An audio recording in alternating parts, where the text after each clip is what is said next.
সাবেক তথ্যমন্ত্রী আলী আরাফাত মোহাম্মদ আলী আরাফাতের করছেন আপনারা দেখছেন।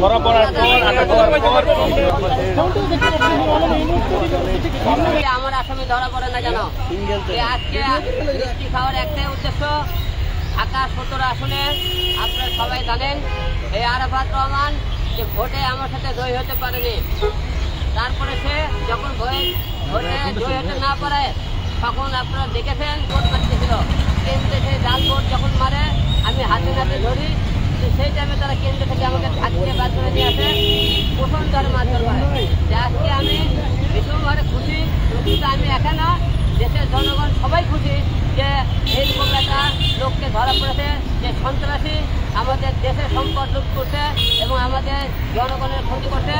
সে ভোটে করতে জয়ী হতে পারেনি এবং আগামীকাল আমাকে গুলশানে যে হত্যা করার চেষ্টা করা হয়েছিল, সেই জন্য আগামীকাল কোর্টে আমি মামলা করব। আর হত্যা করার চেষ্টায় এবং আমার আসনটাকে তারা ছিনিয়ে নিয়েছে, এই কারণে আমরা আগামীকাল মামলা করবো কোর্টে।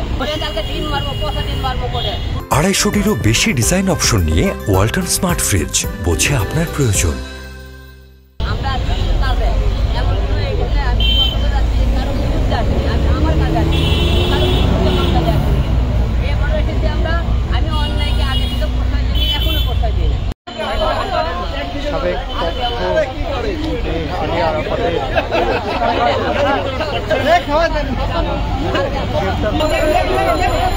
ডিবি অফিসের সামনে কিন্তু মিষ্টি বিতরণ করছেন আপনারা দেখছেন। দেখতে পাচ্ছি সেনাবাহিনীকেও কিন্তু আসলে সামনে তারা মিষ্টি বিতরণ করছেন এবং সেনাবাহিনীর সামনে তারা মিষ্টি বিতরণ করছেন। আলী আরাফাতের